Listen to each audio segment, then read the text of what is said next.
mind. This is GabNet, the Great American Broadcast Network, now in its 8th year of talk like you've never heard it before.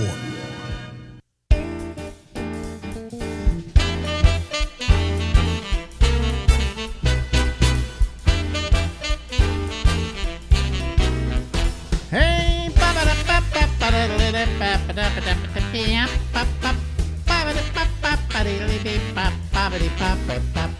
now we got it right. Hey, everybody, it's the Ramble, and I'm Alex.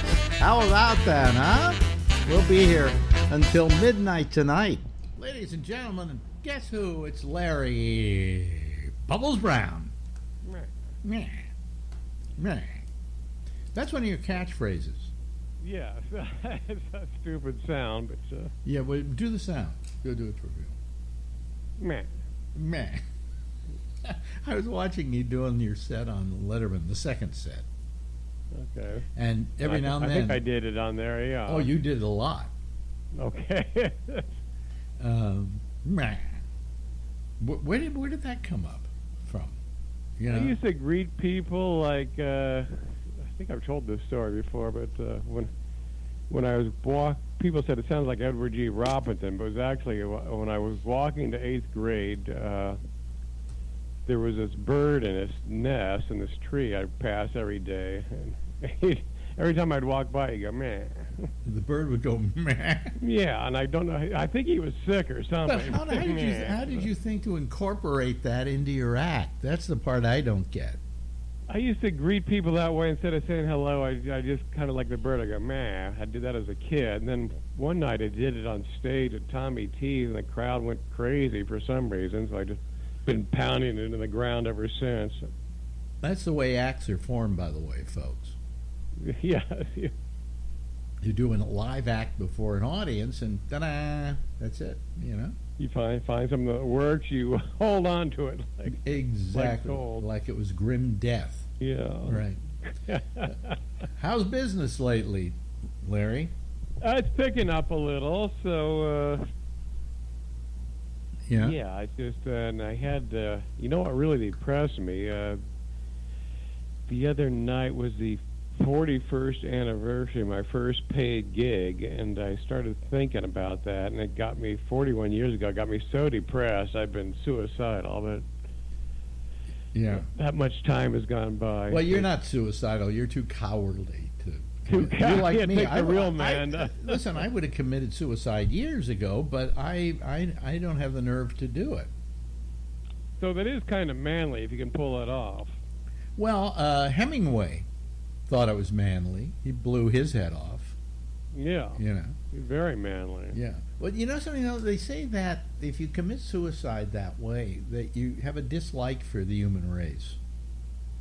That you don't want to leave a body that's neat and nice, which would be nice for the people. See, because the only people that are going to be affected by your suicide are the people who see the remains of that suicide. Yeah. And then they're perhaps impacted by it for the rest of their life. Does that make sense? Yeah, it is kind of a big FU to it is. It's people you leave behind. It's a major FU. And it because you're not leaving a body that's neat. You're leaving a body, for instance, that his head is blown off. Oh, here, let's go see Bob. Oh, Bob's head got blown off. You know, and then you remember that for the rest of your life, right? So yeah, that'd be hard to get out of your head. Oh, incredible. So people who commit suicide that way, that don't leave a nice-looking corpse, are being antisocial.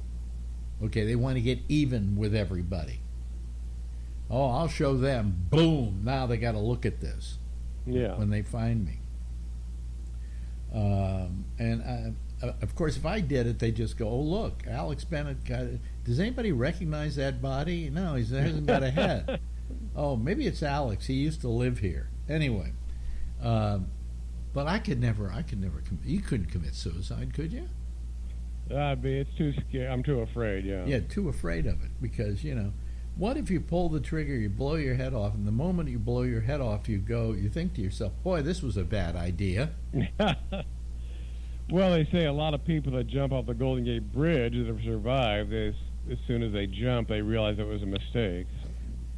Good question. I got this answer, by the way, years ago. What is the most favored side of the bridge to commit suicide? That is the east side, San Francisco. You mean the ocean? No, San Yeah. Francisco? You're saying looking at San Francisco? It's a side that's looking closer to the bay. Yeah, not yeah. the ocean. I was told that the side looking most at the ocean is the one they commit suicide on. No, it's usually the opposite. They're just the opposite? I thought it was... You would. I read this years ago that they would say you would think that because that's as furthest you could go west and looking out in the ocean. But they said the simple reason for that is there's no parking on that side from San Francisco, so it's just easier. We did a thing. You may remember. Were you around when we were doing 1,000 by 2,000? I remember you got so much heat for that. Yeah. We did a stunt on the show called 1,000 by 2,000. We had heard that there were 992 suicides on the Golden Gate Bridge, and it was approaching 1,000. So we decided we were going to hold a contest on who was going to be the 1,000th person. And we had a whole a list of prizes for the family of the person who committed suicide, the 1,000th person. So now there's another suicide, and it's in the paper, and then another suicide. Now we're up to 997, right? And we're doing this every day. Oh, who's going to be 1,000 by 2,000? And that whole idea of 1,000 by 2,000, the name actually Lori Thompson came up with. That's great. And 1,000 by 2,000. And all of a sudden, they decided they weren't going to do anything for me, and they stopped announcing when the deaths were. So if there was another death on the Golden Gate Bridge, they did not announce it. Whoever is in charge of that, like the Bridge Authority or whatever, because they didn't want us to have our promotion. And we would never know when the 1,000th came. So when 998 came, I got a call from somebody. There was a suicide last night on the bridge. I said, okay, we made 998. And then 999, now they figure we're not going to mention anything. When 1,000th comes, and it's going to be like in the next couple of days, we're just not going to make it available to anybody because we don't want Alex Bennett to run his contest. And I get a call from somebody. I didn't call you. You don't know who I am, but I work at the Bay Bridge, Golden Gate Bridge, and we just had our 1,000th death. Wow. Well, the next morning we're playing trumpets and da-na-na-na-na-na, Stars and Stripes Forever and everything, saying we've hit 1,000 deaths, and we don't know who it is yet. But when we find out, the winner's family is going to get our prize package. And we have this whole prize package of stuff to give to the people of the guy or whoever it was that committed suicide. And finally they admitted it. The Golden Gate Bridge admitted it. Yes, we had the 1,000th. And he was. And I decided not to give the gift package away. And here was the reason why. The guy had driven all the way from New York to the Golden Gate Bridge. Driven out to the middle of the Golden Gate Bridge, stopped his car, got out, and jumped. And I said, what an inconsiderate son of a bitch. Because I've been across that bridge, and I know how much a stalled car can cause a traffic jam. And he was inconsiderate, so we're not giving the prize package away. That's hilarious. He doesn't deserve it. You didn't, no. I mean, we have to hand it to him. He drove all the way from New York City, It's an awfully long way to go to get away from New York. He had a lot of time to change his mind. Yeah. That was my big promotion. And we were constantly getting calls from the bridge people saying, "Don't do that. It's terrible. It's horrible." I go, "Well, that's the favorite bridge anywhere for people to commit suicide off of." Yeah. Now it's close to 1,700. And it was 1,000 by 2,000, but it wasn't near. I don't think it happened in 2,000 that we did it. It was close, but it wasn't 2,000. Supposedly, that bridge was built in what, 1936? 37. For 37. So we went how many years? You're good at this. How many years? Well, 37 and 97 would be 60. Yeah. So that's how many deaths a year off that bridge, average? That would be about 15, Okay. 16. This is Larry Bubbles Brown, in case you just joined us, the human calculator. Yeah, that is right. I did read that it is about 16 a year. Mm-hmm. So that's not bad. No. I would have But that's thought. going to change because now they've spent $250 million for the suicide net, so I don't know if it's going to be possible anymore. Well, they had nets under the bridge when they were building it. Mm-hmm. If people fell off the bridge, to fall into the net. But what they found is they fell into the net and then they bounced out and fell into the water. Now, maybe that broke their fall a bit, but nets don't really work. What they've also done, they didn't ever have anything where the railing is, and I think the railing now all across the bridge has a fence, doesn't it? They've raised it, yeah, but I think you could do it if you want. Well, folks, if you're listening to us, you want to commit suicide off the Golden Gate Bridge, just be determined to do it, okay? And don't let that barrier stop you. Or if you want to be a contrarian, do it off the Bay Bridge. Nobody ever commits suicide off the Bay Bridge, do they? I read the whole time I've been here, one guy stopped his car and did jump off. Really? Why? Yeah, you don't hear about anybody doing that. Well, the Golden Gate Bridge, to begin with, is a magnificent bridge. You see the Golden Gate Bridge, you immediately know it's San Francisco. Yeah. And it's a very attractive bridge, so people, I guess, are attracted to it like flies to a light, or bees to a light, or mosquitoes to a light. There we go.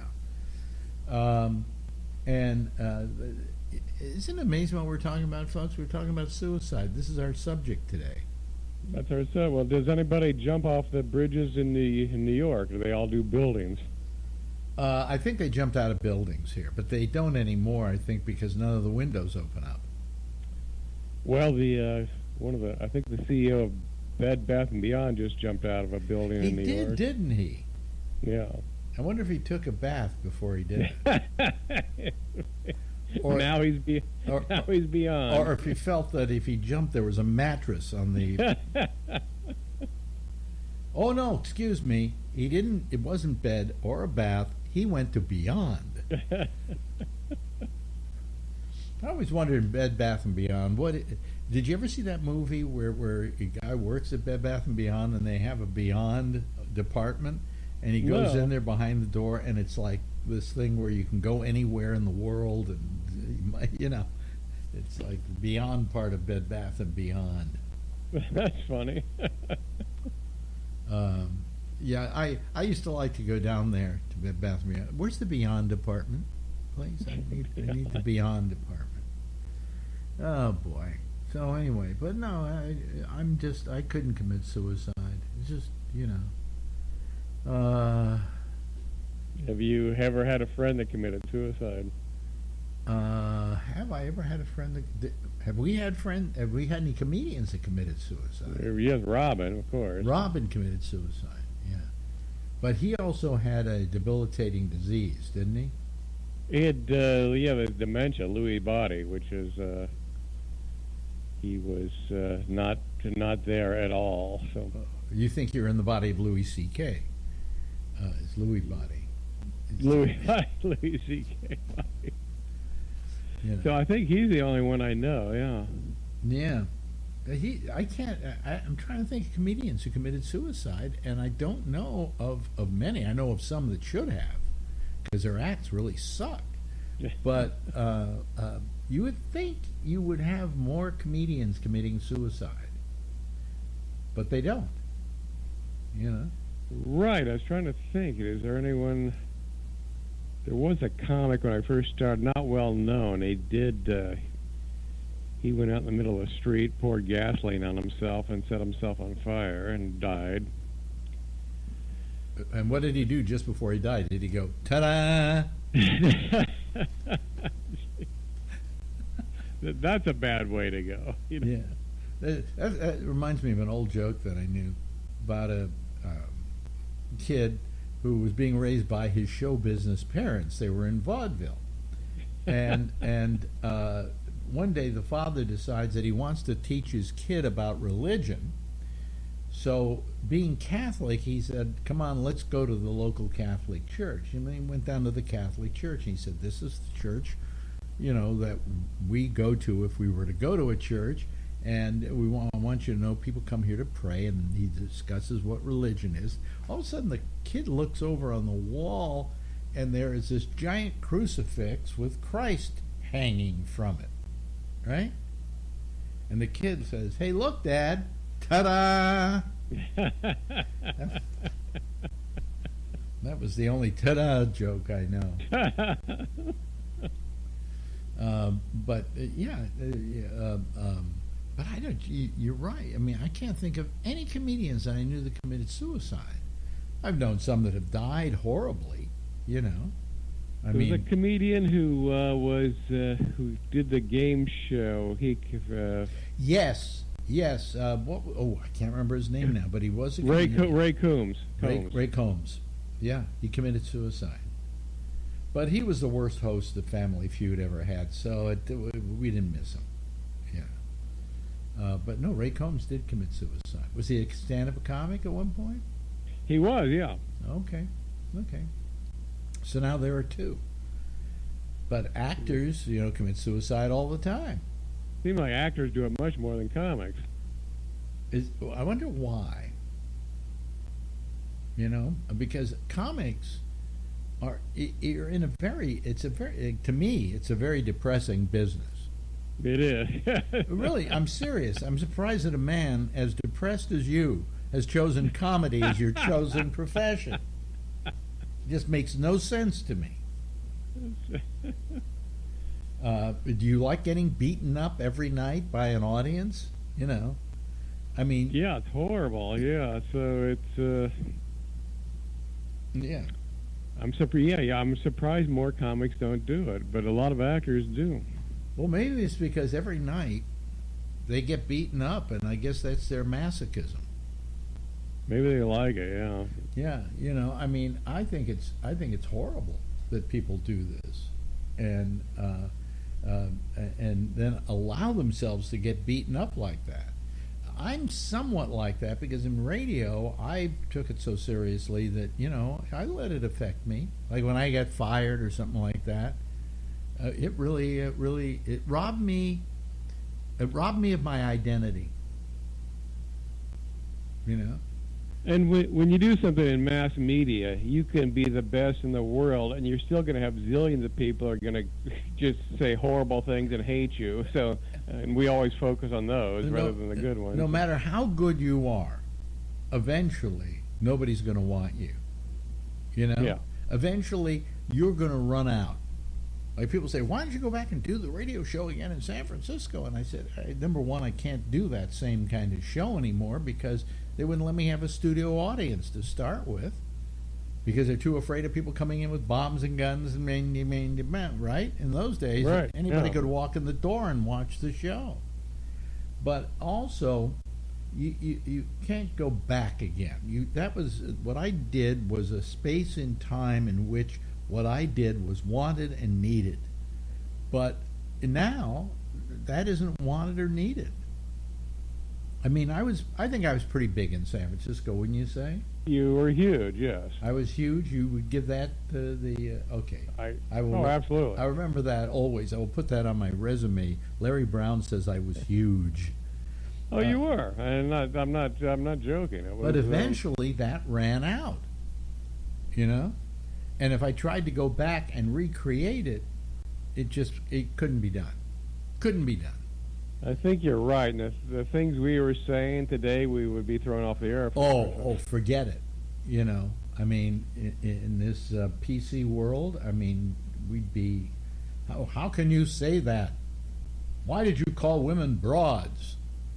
Well, my father called them broads. He always thought the term broad, by the way, was a nice thing to say about a woman, because it meant she was take charge. You know, like he said, Betty Davis is a broad. A broad? Yeah. I don't know where broad ever came from, but I never figured that out either. Like Frank Sinatra seemed like he used that word a lot. I met a lot of women that weren't very broad, you know. Yeah. But you know, but I mean that's a you know, a term that my father loved. But anyway, the stuff we were doing back in the day, I don't think we could have done it. You know. Somebody mentioned that when I was in New York, I ran a thing that I was holding a contest to the first woman who would show up, and it was 10 degrees below zero outside. I mean, it was a cold day. I said, the first woman who shows up here wearing a bikini, you know, who walks in from the street wearing a bikini. And then I think I went and did that in San Francisco at one point.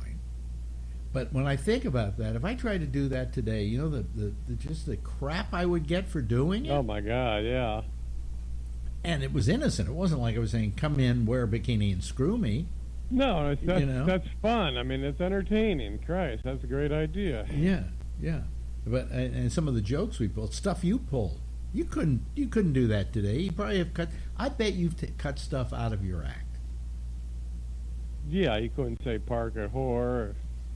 Park at Whore we had Park at Whore T-shirts. Yeah. Or at least you did. You put them out. You merchandised everything you said. Merch. That was my first attempt at merch. Surprisingly, it actually worked. How many Park at Whore T-shirts did you sell? I think 600. Really? Yeah. And I didn't get a piece of that action? Well, I think, you know, my great business sense, I think I actually sold them at cost. Oh, I see. Because I'm thinking, you know, I mean, I could have then said to you, well, you can't sell those. That's intellectual property of the Alex Bennett program. No, what happened was that we hired Larry to be the traffic guy. Yeah, because we figured we had a traffic woman that was like Metro Traffic or something, and who needs that, right? So we hire Larry Brown. I don't know how much they were paying you. Probably not enough, but they were not enough. Yeah. They were paying you, and he would come in every morning and twice an hour, give a traffic report. Yeah, we didn't have many. Like some stations do it every 6 minutes. We did it twice an hour, and yeah. And now here's Larry with traffic, and Larry didn't like traffic, to be honest with you. And he would go, "Oh, there's a blockage on the Bay Bridge right now. A car is stalled," and then you would say, "Park it, whore." And since anyone commuting to work with a whore, since they're going to a job they hate it. I'm sure in those days when you work at a club, in the middle of your act, somebody would yell out, "Park it, whore." Yeah, that caught on for a while. Yeah, that caught on. That was but that if we did that today, they would go crazy. How can you call women whores? Well, have you ever met them? You know, I mean, I can make fun here, and I don't think anybody can ruin my career. But I certainly, you know. And men are whores too. So. Yeah, right. You know. So anyway, but that was a lot of fun, you know. But we today could not do half of the stuff we were doing, and it wasn't particularly terrible or you know, indecent towards women or anything. But almost anything you say today, somebody assails you for. Anything you say is just. And you know, we relished in a way our bad taste. I mean, your act and a certain part of your act is bad taste. Yeah. A certain part of my act was bad taste, and the only one that was meant to look bad with that bad taste was me. Right. You know, so it's just. Uh, oh, the good old days. When you could use It terms. was a happier time. It was a happier time. And nobody got hurt. Everybody enjoyed themselves, you know, and women were respected. Right? In fact, I think most of the people that worked for me on that show were women. So, Yeah. you know, whatever. Hey, listen, we run out of time once again. It flew by today. Just talking about suicide. Oh, God. Talking about... What can we talk about next that would be the equivalent of suicide? Genocide. We'll talk about genocide next time. That's always uplifting, yeah. Uplifting discussions with Bubs. Thank you, Larry. Thanks, Alex. This is GabNet, the Great American Broadcast Network, now in its 8th year of talk like you've never heard it before. Hey, okay, Larry Brown, ladies and gentlemen, well, that's good. That's terrific. We love Larry Brown, don't we? Yes, we do. Anyway, so let me see here. I get something to talk about. A couple of things to talk about, but first of all, watch this, folks. We actually have one person waiting to go on, and the only reason why he's waiting to go on is primarily because he's going to be doing the show after this one. So that's it. Well, goodbye, Josh. Nice seeing you. I'll see Good seeing you. I'll see you in an hour.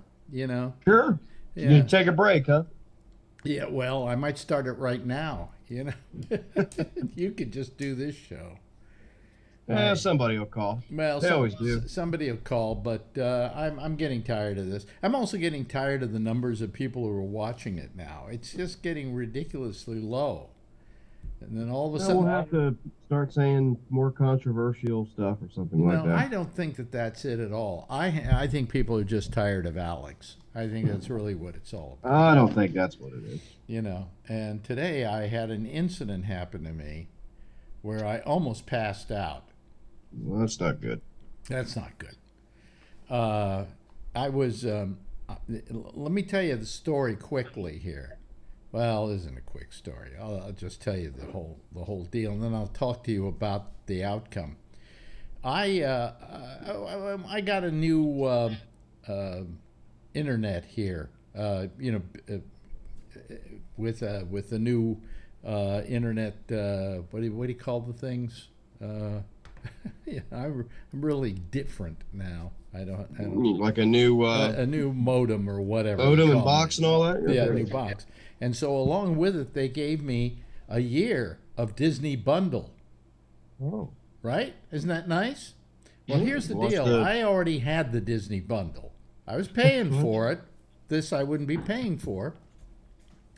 But it includes, let's see here, Disney, what do you call it? ESPN Plus and Hulu.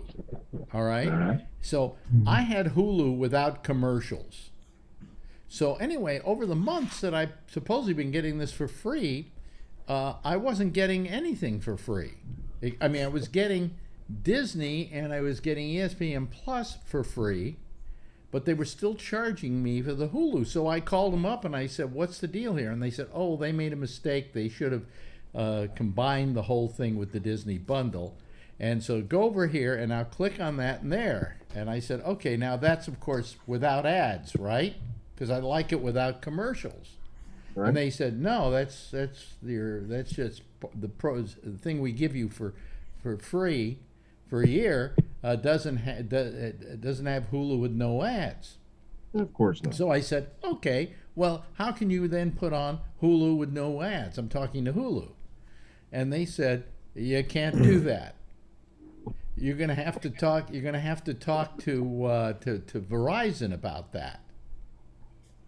So okay, so I hang up with them, and now all of a sudden I've got ads on my goddamn Hulu, right? So I call up Verizon, and they say, well, there's not much you can do about that because that's the deal. But call Disney and they can probably do something where they'll put you on with the thing, right? With the deal where you can have the Hulu with no ads and maybe pay something extra for it. And I said, okay. I hang up with them. So I called Disney. Now I'm on with Disney for, 15, 20 minutes. And they say, well, there's nothing you can do about it, but let's switch you over to Hulu. And they ring Hulu. Now, mind you, I went to Hulu, went over to Verizon, who then sent me to Disney, who's now sending me to Hulu. And I said, what can you do about it? And they said nothing. Now, by this time, I'm already 2 hours into this adventure. And I am getting somewhat lightheaded, I'm just frustrated, right? And I finally get to Hulu, and they say, oh, well, you've got to talk to Verizon. I said, wait a minute.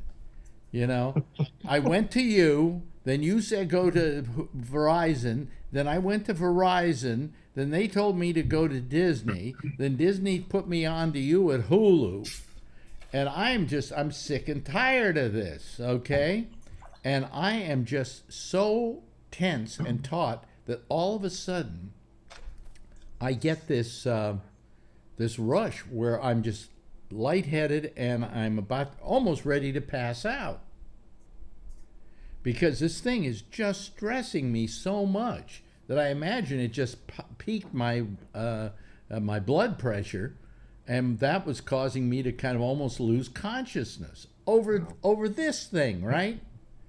So finally, I just went over to, they said, call Verizon. So I call Verizon, and I say to them, and so we talk for a while, and I'm trying to tell them what to do. And they're telling me, the person over at Disney was over at Hulu, was trying to get me to go to my Verizon account and find where the apps are, and they can't get me in any way to be able to do this. So I just said, goodbye, I'll call Verizon again. So I call Verizon, and I just say to Verizon, I tell them what the problem is. I said, I want you to do something very simple for me. I know that if I quit your little deal, your little Disney bundle deal, which I was only, it was only because they were still charging me for Hulu. It was only saving me $6 a month. I said, cancel out the Disney bundle, because I knew that as soon as the Disney bundle was canceled, the Disney bundle that I originally had would automatically kick in. So finally, they just killed the Disney bundle, and the next thing I know, I go over to Disney, and there's a place where I have to tell them I want it without commercials, and I got it. This after 3 hours and almost passing out. Okay? Now, my question is, I'm a customer. Don't you think they could find, you don't think they could find an easy way of doing this? Don't you think Disney would go, oh yeah, well, we can simply charge you an extra $5 a month for the Hulu without commercials, and we'll tack that onto your bill or whatever? No, they don't have anything like that. As soon as I'm over with Verizon, there's no way I can get it without commercials. So finally, I just had I had them just quit everything. I said, I'll pay the $19.99 a month for the bundle, okay, and I don't have to worry about it. It's without commercials, and But I mean, after that, I didn't even know if I could do a show tonight. I was just so out of it. That was surpassed by what went on yesterday, when Marjorie and I decided that we wanted to sign up for our booster shot. So we went up to Rite Aid, and we said, hey, we'd like to get the booster shot. They said, you can only do it by signing up for it online and making an appointment. Guess what we spent 2 hours doing?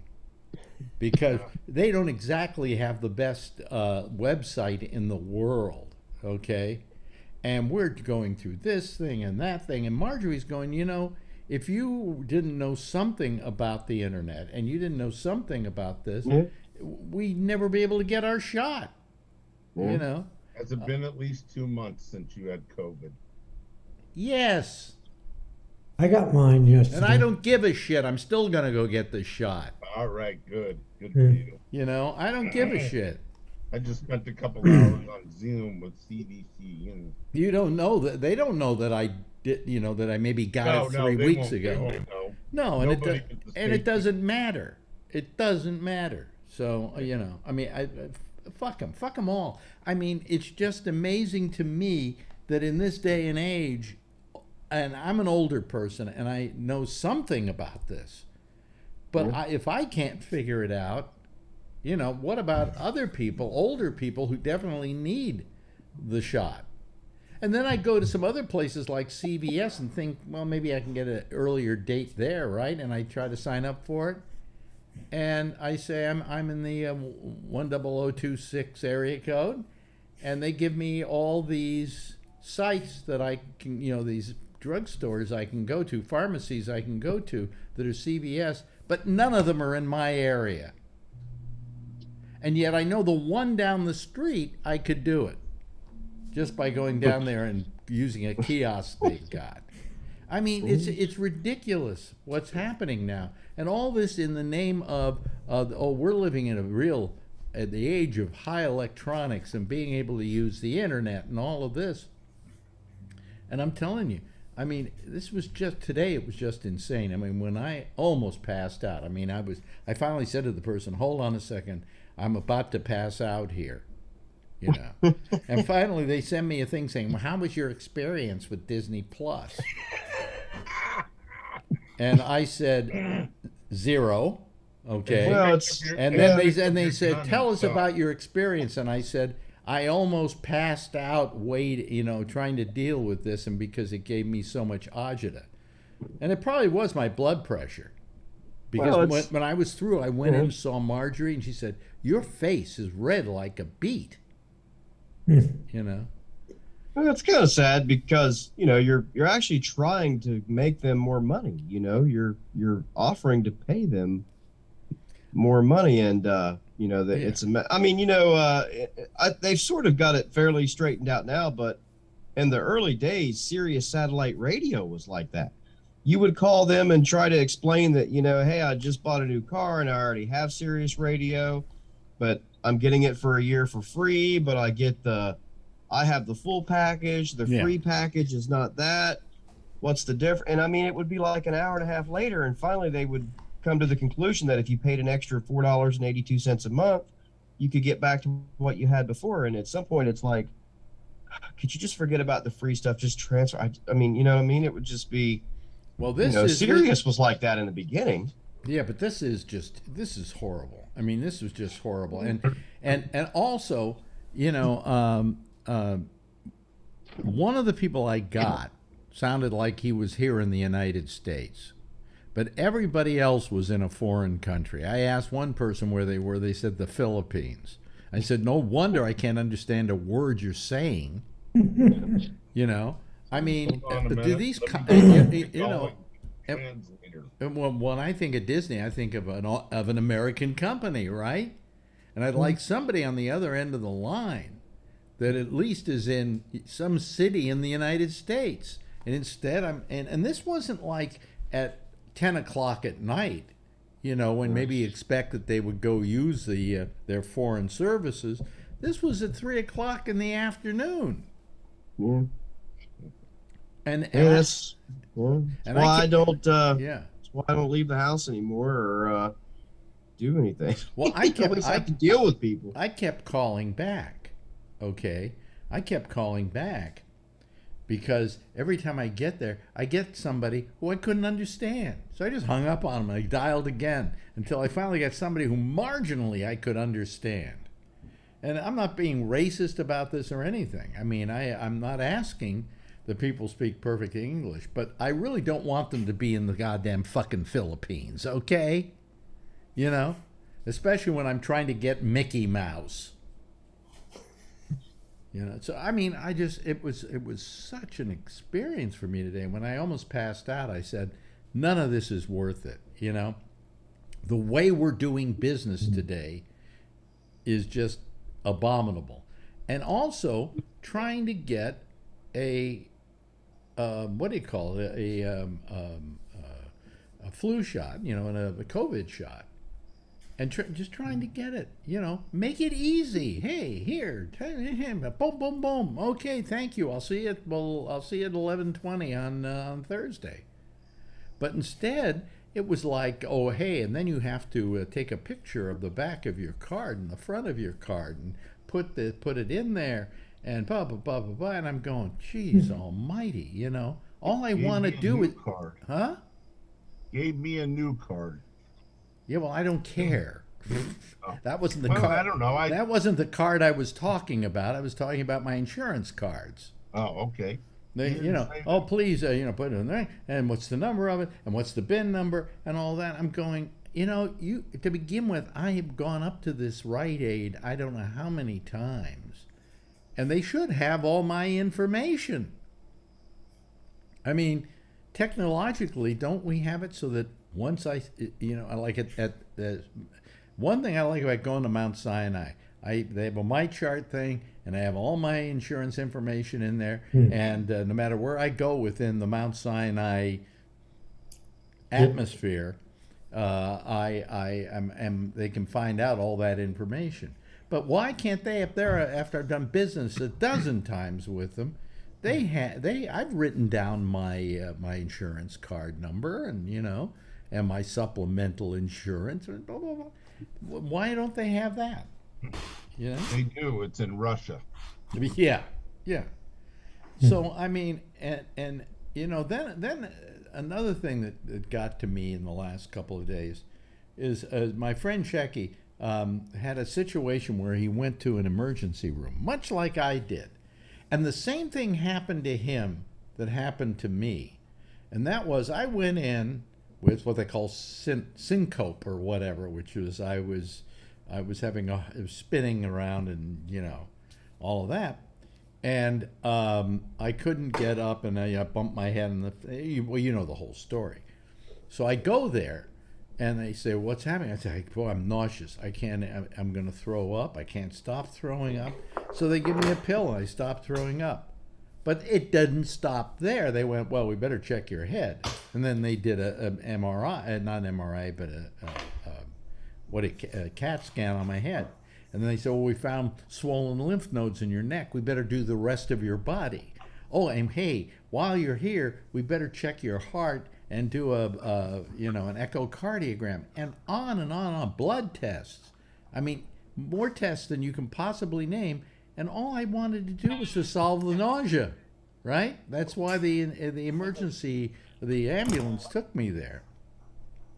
And then Shecky had the same thing happen to him. He goes in because he's got his doctor believes is anemia. And he goes in and they check for the anemia and they go, well, no, you're not anemic enough to be able to get a blood transfusion or anything like that. But while you're here, let's do an MRI. And then they did EKGs and they did blood tests, and it was the same thing. They didn't even go back to solving the problem he went in for. I mean, what is with hospitals today? And I figured out what the problem is. They're all practicing defensive medicine. All right? Absolutely. And they're practicing defensive medicine. Yep. And they don't want to get sued. So, and that goes for the doctor you've been going to for years, who you've liked and trusted. He no longer can take chances on just not sending you to somebody else. That's right. The problem is they're still practicing. Well, they're still practicing, and it doesn't matter that they're still practicing, but the fact is they're afraid of getting sued. Because if they get sued, what happens? Their insurance goes up, right? Yep. So somewhere along the line, the government has to start insuring doctors, right? So they aren't shy at, say, working on Alan here or working on me, and that we, not worried that we're going to sue them because they're covered by government insurance. That's what they got to do, because people are not getting the kind of medicine they should be getting. And I don't care how much money you've got or what kind of insurance you've got. The fact is they're afraid of getting sued. So they're just not taking any chances, you know?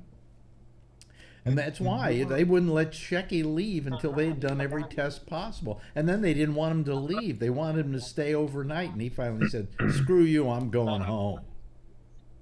You know, so. Didn't he stop taking all his medicine? Hmm? Did he stop taking all of his medicines? I think he did about a year ago, something like that. Yeah.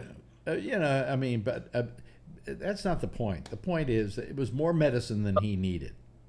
Yeah. You know, and I'm saying it's good. It's good that he got some tests run though. Yeah. See how he's been doing since then. Yeah. Well, I mean, but they still weren't satisfied. You know, you better stay overnight so we can do a few more, so you can see the GI guy in the morning. Why don't you just give me the GI guy's name and I'll come back in the morning? You know, I mean, come on. Who wants to spend a night in the hospital? Especially when you don't have to.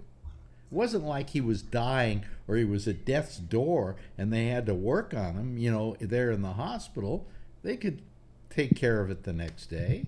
So he finally, his doctor called him the next day and said, get back there. You need a blood transfusion. He said, I'll go over on Monday. He said, I'll go over on Monday. And I don't blame him, you know, because I went through the same exact rigmarole. And then after I was through, you got to go to this blood hematologist, oncologist to go find out what's with the enlarged lymph nodes. Hey, they looked at it. They looked at all my blood work. They looked at everything, and they went, sorry, we can't see you. You haven't got cancer. You know? So, I mean, it's just insane. Nothing's easy anymore. And is it just because I'm getting old it isn't easy? Or do you find the same things? I find the same thing. It's not easy anymore. Yeah. Yeah. I mean, you get so many different pieces of information. So, Yeah. you know, this is not news, but everybody knows that Ray has COVID. Yeah. And he announced it. But his doctor told him not to take Paxlovid. And he's not taking it, which, you know, I can't overrule his doctor. I'm not a doctor, but I think it's a bad move when you're over 50 to not take this. There's been so many studies that say if you've got symptoms, to take it because COVID can go from bad to worse in a couple of days. What's bad about Paxlovid? I mean, Well, I've had 2 doctor appointments and they both told me not to take it.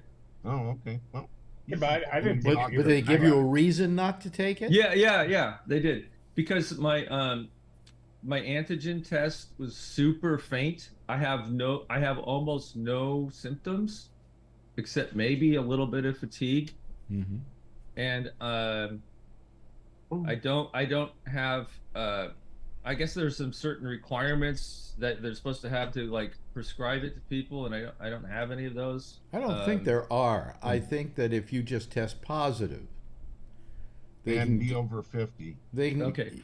Yeah. Oh, But I got it too, and I'm over 50, and I didn't take Paxlovid, and I had some mild symptoms and fatigue, and it was in and out, sore throat and a cough. Yeah. The other issue is this rebound thing. They're not sure about that, but she says both of them said they're seeing more of the rebound than the CDC is reporting. Yeah, but the rebound isn't dangerous though. No, but for me, the problem is if I have rebound and I'm not sick, but I still test positive, I can't do the play. Right. Yeah. Yeah, but if you take Paxlovid, you will start testing negative faster. Right, but if I have a rebound like 2 or 3 weeks from now, like during tech week, I'm out. They'll stick my understudy in and I'm done. Oh. So you're more concerned about this play than your health. No, I still have why do you mean that? I don't. What do you? Because that's what it sounds like. You don't want to take Paxlovid because there's a chance that you could get a rebound and then you wouldn't be able to be in the play. No, that's not the only reason. No, because I have very few symptoms and I still have a couple of days where I could start the Paxlovid. I had almost no symptoms at all, and I took the so Paxlovid, and that meant that I didn't get it. They didn't get worse. I had a little bit of That's right. I had not sniffles, but feeling fatigue and so on. And I took it immediately when I first tested positive. And Well, I can still take it. I mean, I can. She No. told me she would prescribe it to me if I really wanted. yeah. Well, And I'm the one who chose not to. So I just Yeah, think most it's helpful in the first 5 days. Yeah, You're well, I pretty mean- healthy otherwise, Ray. yeah. Well, that's probably why. yeah. Brian's pretty healthy too. He doesn't Listen. have all the health issues us old folks have. Well, I have high blood pressure and high cholesterol, but I guess I would have to stop taking my cholesterol medicine with the Paxlovid. Well, Marjorie had a cold, and that was about it. She had a cough. That was about it. But that's when I first said, "We better test you, just to make sure," because she was sleeping that night, and while she was sleeping, she was coughing and that kind of. And we took the test, and sure enough, she was positive. And so this was on a weekend, so we had to wait till Monday to call our doctor, and I was supposed to have an appointment to see the doctor that day. And before I was going to go see him, I decided I better take the test myself. I took the test when she turned out positive, and I wasn't. Then the Monday I took it, and of course I got the thin red line. So then I called the doctor and I said, "We both have it. I got to cancel with you today because obviously you wouldn't want me coming into your office with COVID. And could we get Paxlovid?" And he said, "Yeah." He said, "Just don't." What was he said? Not to take. Don't take one of the two drugs. Because, Heroin. Yeah, the heroin. That's right. No. What's the drug we're not supposed to take if you're on Paxlovid? I can't take Lipitor. There's a whole bunch of them, Lipitor. apparently. Yeah, that was it. Lipitor, I can't take. While you're on, I see what you mean. Yeah, but Yeah. that's only for 5 days. That's only for right? 5 Not days, and then you're good to go. not Yeah, no, I'm not worried about that. Yeah. I don't know. I was just going by what you Well, said. the bottom line of what You're I'm fine, what you're I'm fine, Ray. the You're bottom fine, line of what I'm saying today is I'm really sick of this world and the way in which we can't get stuff done. And the companies don't care about how they deal with you. I mean, there was no reason why Disney couldn't have had some kind of thing in place where they go, well, you're getting the major Hulu, but you'll have to pay $5 more if you want it without commercials, even though you're getting it free from Verizon. Okay. And I kept saying to them, where do I send the $5? I would be willing to do that. And they said, well, we can't do that. You've got to do it through Verizon. I'm going, then I call Verizon and they can't do it. And I mean, I literally went from Hulu to Verizon to Disney to Horizon to Hulu. I mean, yeah. I mean, it was like this after a while, I felt like I was in this nonstop loop and then almost passed out. What the hell? Hey, can I ask Brian a question about the COVID testing? 'Cause I think, I did 2 home antigen tests and they were both positive. I did 2 because I didn't believe the first one. I was like, what? So I took it again, and then I did a PCR test yesterday and I got the results back today and they were negative. And You're a bad patient.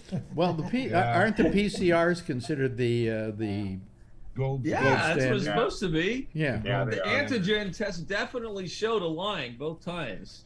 Yeah. Okay. But that one expired 3 months ago, Ray. No, they were new. All I'm saying is the one you should probably rely on is the PCR. The PCR That's not what the test. doctor told me. She Yeah, goes, if the antigen showed you were positive twice, she goes, you should rely on that. Oh, then why boy. did you You do know, you PCR? want to know something? I'm going to No, tell you. I went and got the PCR myself. Epoxy, Oh, really? epoxy on all their houses. Okay? I know, I'm so confused. Epoxy on all their houses. Because I don't think they know what the fuck they're saying.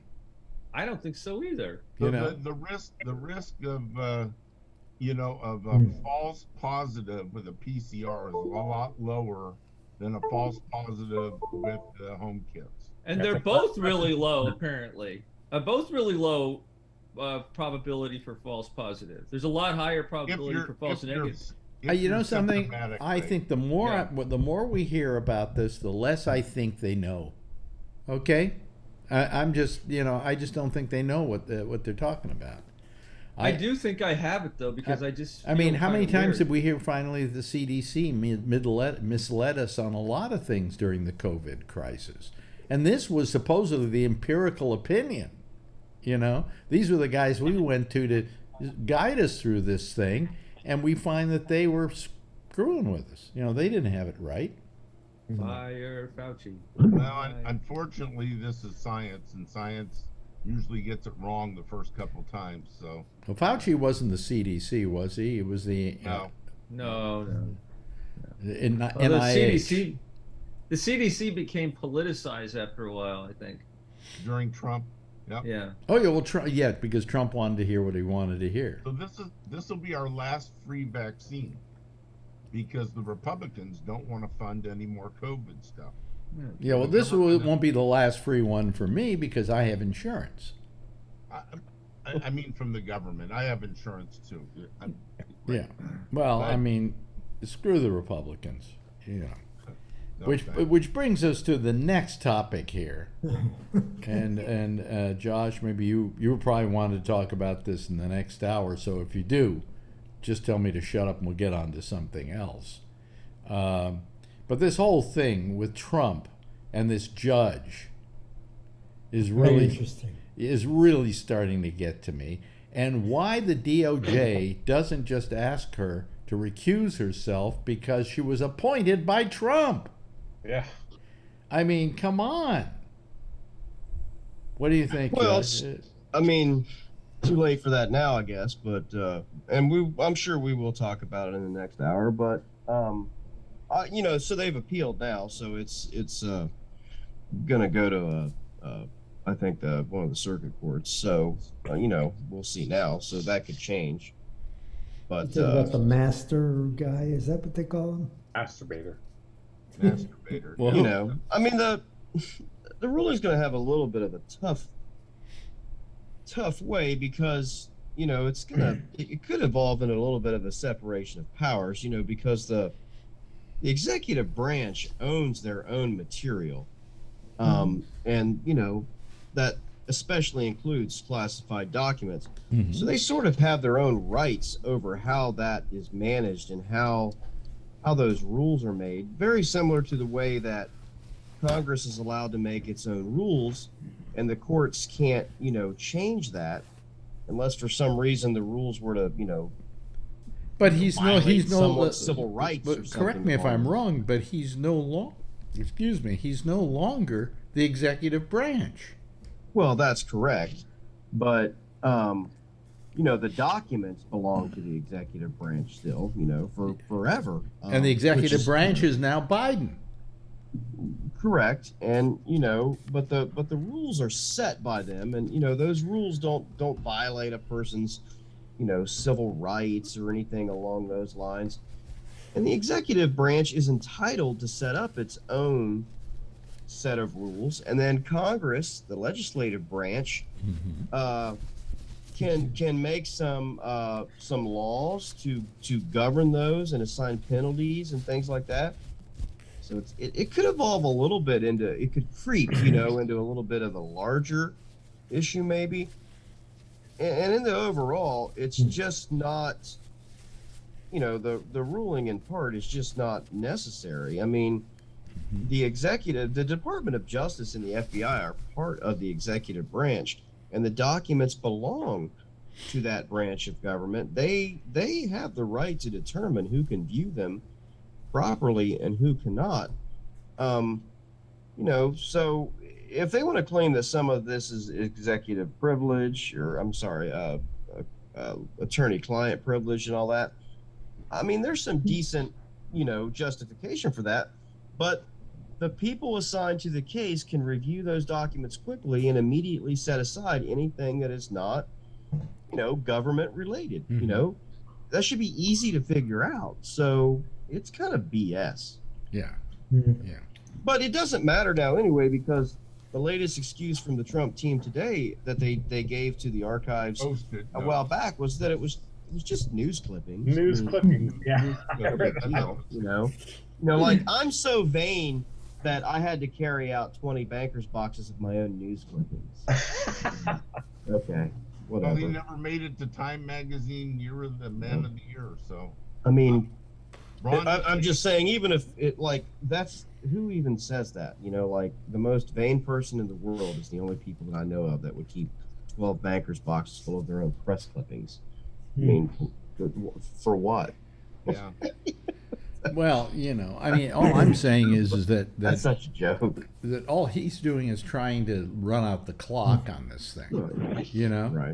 Right. He's hoping that if he runs out the clock, he's going to survive it. But there's so many investigations against Trump right now that he's not going to scoot on all of them. Here in New York, you've got the Attorney General's got about 2 against him, and then there are local jurisdictions that have got stuff against him, and I think the IRS is going. I mean, it's he's in a lot of trouble. He's in a lot of trouble. Well, sure, and running for president and being president are also 2 different things.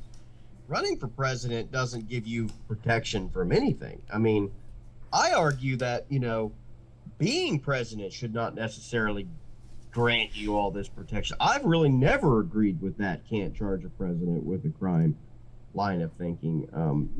That I mean, some people are okay with it. I think it's a little flawed, but wasn't it Bill Barr who came up with that?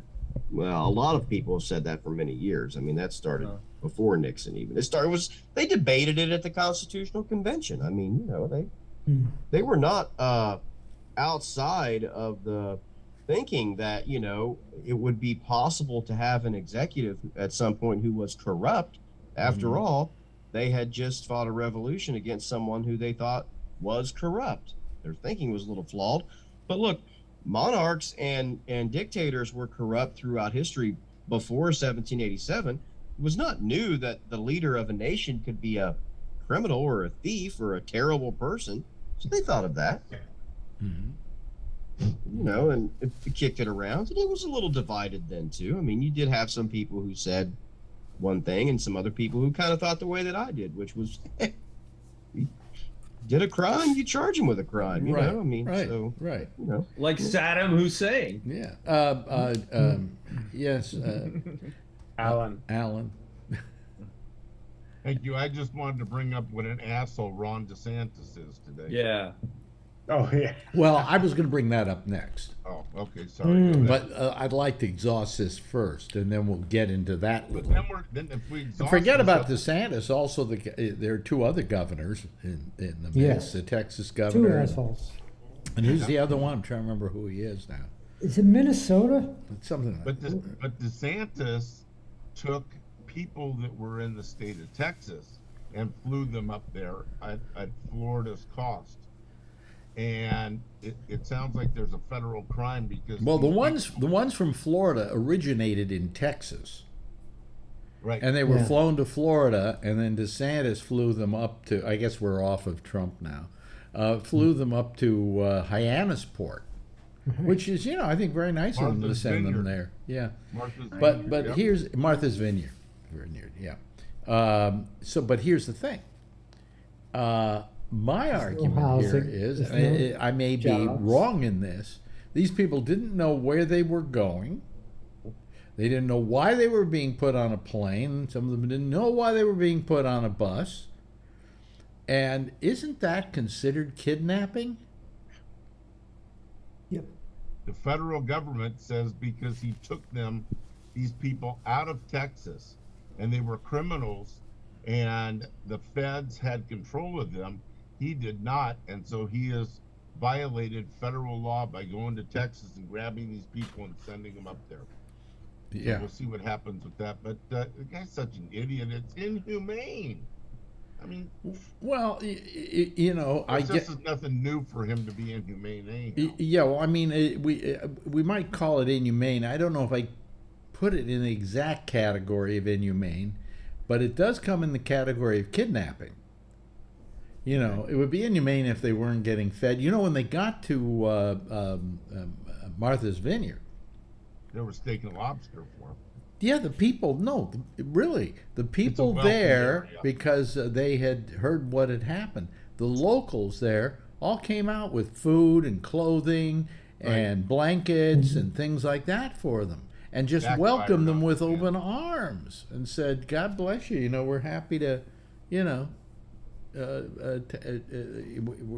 we don't want you to be here, but since you're here, we want to make sure you're okay.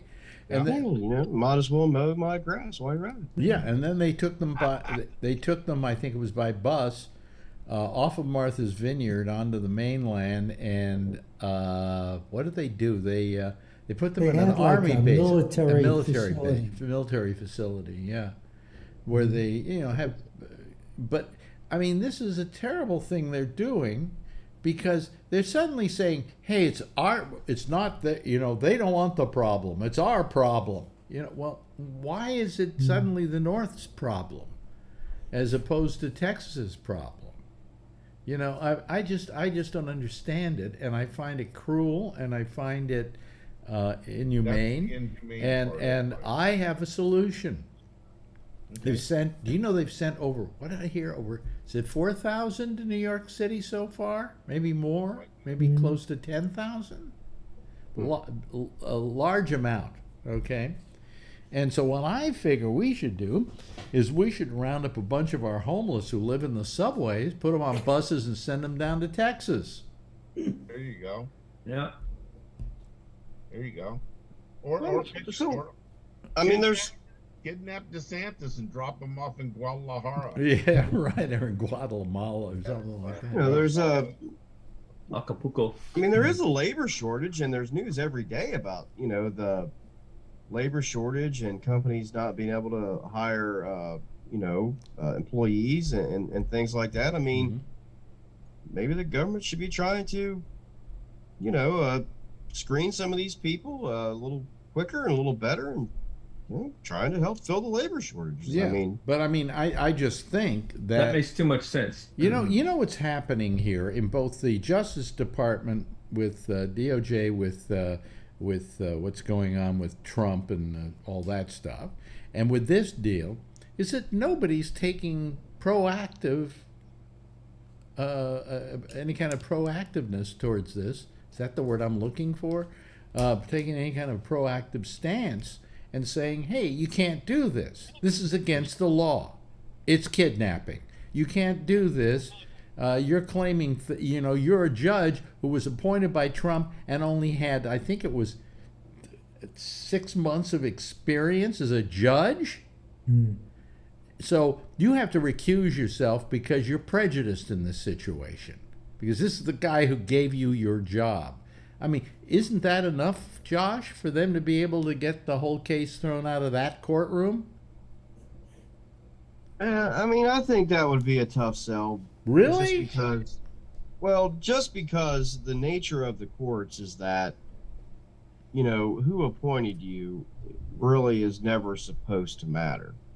I mean, I'm not saying that, in reality, judges are people, and people are susceptible to their own, personal feeling or, corruption or whatever. But it's not generally a legal basis for, something like a recusal or something like that. I mean, if the Trump administration or the government is suing to fight something when he's president, for example, I mean, just something made up, and the case goes to the court, I mean, it's not like, in the Nixon Watergate tapes, case, any, the court said, okay, well, anyone appointed by Nixon can't sit on this case, or something like that, because it's not supposed to matter, because the judicial branch and judges are supposed to be removed from that. I mean, I understand that people are going to counter argue, yeah, but they're not, okay, that's a conversation, but it's not supposed to matter. Yeah, but this is a woman. This is a woman of little or no experience, I mean, who got her job because Trump appointed her. You know. And who's she going to vote? You know, who's she going to rule in favor of? Do you think she's the kind of judge that isn't going to pay back her dues? I don't know really, because I don't know much about her, and we don't know her personally, and and that kind of stuff. I mean, I don't think we can know that personally. I mean, I'm saying that a lot of that's a person's own, integrity, if you will. I mean, if I were appointed to be a judge tomorrow by Joe Biden, and 6 months from now he was accused of some crime and something came before me, I would. Yes, but that's huge. That's huge. And Josh, and I think that that's why I would vote for you for judge. But I mean, this woman is obviously, she had no experience. She was appointed to the bench, and then when he needed to get this thing before a judge, they actually went out of their way to find this judge and to put it in front of her, as opposed to some other judge. Right. Yeah, I mean, but I think they have their case on the merits. I mean, it's like I said, it's too late for the recusal issue now anyway, because the decision has been made. But they do have their case on the merits. I mean, which I think are pretty decent. But she doesn't think so. She obviously doesn't think so. No, she doesn't. But it's out of her hands now. Is it? Whose hands is it in now? Well, it'll go to the next highest circuit. Should be a circuit court of appeals. If she's just a federal judge at whatever. Yeah. So I mean, I haven't read, so I'm just based on how the law works. It should go to like the circuit court of appeals or whatever, for whatever circuit that is in. I can't remember. And when it goes, it'll originally set before like a 3-judge panel, probably the circuit court of appeals. And the circuit court of appeals is usually made up of a big number of judges, like 18 or 21 or something. And then I think they're kind of divided into some subgroups who hear cases, because the circuit courts get a lot of cases, and don't necessarily have all the right of refusal and everything like the Supreme Court does. So the caseload's pretty high. So then they divide them up into like teams or something like that, I believe, and they hear certain cases. So it's going to go usually before a panel. If they have appealed, I mean, they just filed their official deal, and I haven't read the article yet, but that's what'll happen. And then it just depends. And I mean, and then and then if they overturn it, that's basically, that's it. Her word isn't going to matter anymore. I mean, the only option above that is the Supreme Court, and I don't think they're going to take it and get involved in that stuff again. Yeah. So I mean, because they have the right to recuse it. So, and it's such a, I don't know. I don't see that as something that they would want to, dip themselves into. To be honest with you, I mean, I don't think they want any more controversy than they've already had for a while, and they're on a break and stuff anyway. So, well, back to the subject of Republicans acting badly. Not only did they send them to up to Martha's Vineyard, and also where was the other place they've been sending them? New York. But they also sent them to Kamala Harris's home. Yeah. What's with these Republicans? Are they children? Yes. They've gone out of their minds. I mean, they're. Let's go, Brandon. Those are kids' things to do. And by the way, in the case of one of these, DeSantis, this is a guy who people are talking about having run for president of the United States. Yeah, he's like the number one pick other than Trump. But I saw him on CNN. What was he? How is he defending what he did? I was at the gym when I was watching I couldn't hear. Oh, he says he's doing it because we should have to suffer up here, like they're suffering down by the border. Well, to begin with, they're not suffering in Florida. What happened is the governor of Texas sent a bunch of migrants to DeSantis so he could put them on an airplane and send them to, it wasn't like they suddenly showed up en masse in Florida and became a problem. The long swim from Texas from Mexico to Florida. And by the way, nobody ever argued about all those Cubans that wound up in Miami years ago. No, because And they made homes for them there, and they made them citizens here, or at least gave them green cards, things like that. Dude, all my ancestors came over here like in 1905 illegally. Yeah, but I mean, Well, it wasn't illegal. I mean, but in the case of these Cubans, I mean, what is Miami but a whole town full of Cubans that came over from Cuba, and why can't they be sympathetic to a bunch of other Hispanics and Hispanic cultures who are trying to find a better life here, who are running away from killings and murders and a horrible oppressive life in South America. That's what America's about anyway. That's why we've been here all these years. Right. And I'll tell you, this weekend they start a thing on PBS. Ken Burns did, about the way the United States handled the Jewish refugees during World War II. Yeah. And you should watch that, because I think it's going to be an eye-opener for a lot of people, because that's exactly what we're doing to the Mexicans. If it's not people we don't approve of, we don't let them into this country. And a lot of Jews had to go back. Yeah. They were not allowing... My grandfather. He had to go... You told that story. Tell it again. It's worth telling. Yeah, this is a great story. He gets there with his wife and 3 boys. Mm-hmm. And my grandfather decided to take his beard and shave before he gets there. Yeah. This is while on the ship. Right. So he gets in there, and the guy says, "Let me see your password."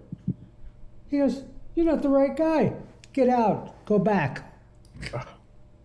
So here's my grandmother with 4 boys in New York, no husband. Wow. She survived, and then he came back, but I think it took him a couple of years to get enough money to go back. Yeah, but I mean, that was another case of we just, I don't know, if you're Anglo-Saxon, you were able to get into this country, but if you're Jewish, I mean, like the Syrians right now who are trying to get into this country, we're having a hard time. This country is full of foreigners. That's what we're about. Well, we're an immigrant country. Immigrant country. Except for the Native Americans. Look how we fucked them over. Yeah.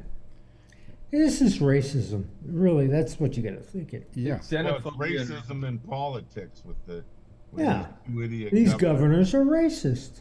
Yeah.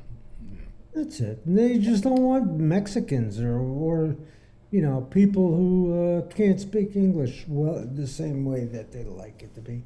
And I'll bet you there's a couple of those people who are being shipped all over the places that can speak English. Right. Yeah. And my last question tonight is, what is television? Because I've yet to figure it out anymore. They had the Emmys the other night. Only one network show got any Emmys.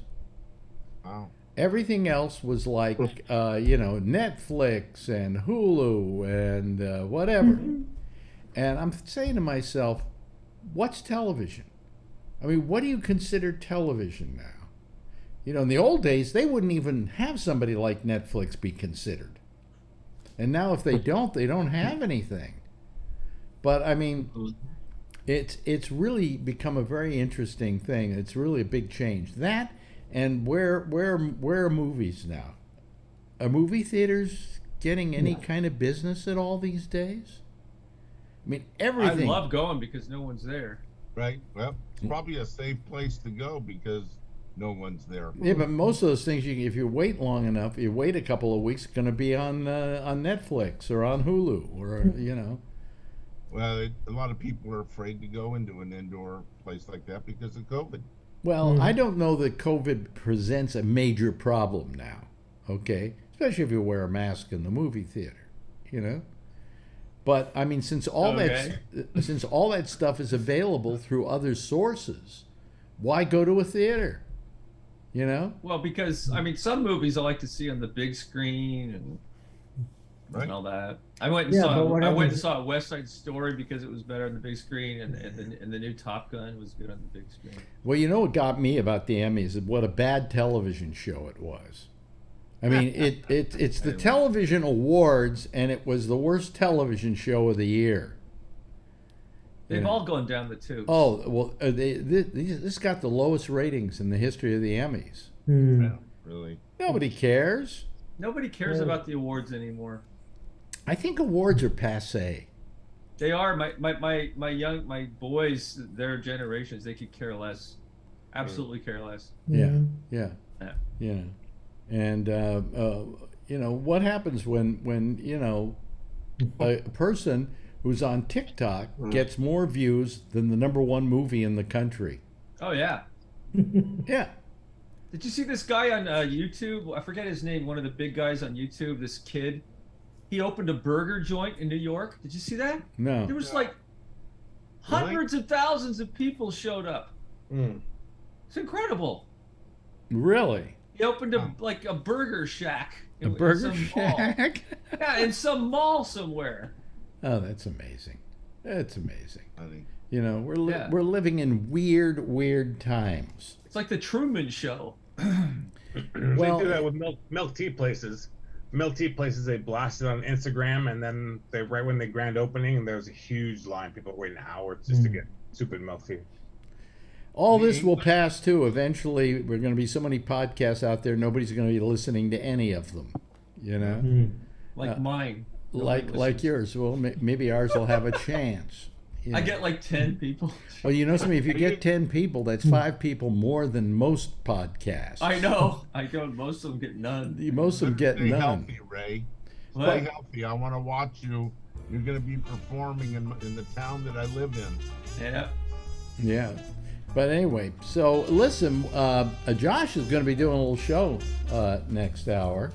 It'll be shown on Facebook, and you can also hear it on our our feed, our audio feed, and he will attempt to do a show. So maybe all you guys can call. If when we sign off here, you give us about 4 minutes or so. I have to go set it up on a. Oh, you know me. I've been playing the wrong theme song lately. I don't know what my problem is. Wait a minute. Hold on. There we go. That's it. Okay. Anyway, thank you, Josh. Thank you. What is with me these days? I play the wrong theme song and so on. Anyway, thank you very much, Jeff. Thanks to Brian, and thanks to Alan, and of course thanks to Ray as well. I hope you get over your COVID. Everybody give a big wave goodbye. I'll give a big wave goodbye at you and say so long, everybody. Okay. Listen, right after us, Josh is going to be doing a show. Okay. So why don't you join him? And you just simply use the same thing. Go to the same sign-in you find on gabnet.net for this show to be able to call and use Zoom. In the meantime, I'm Alex Bennett. We'll see you again on Monday with the pop-up show at 4 o'clock on Monday. And then we'll see you again on Wednesday at 10:30. Same time, same station in life. In the meantime, as always, if you see her, tell her I love her. Have a nice weekend, everybody.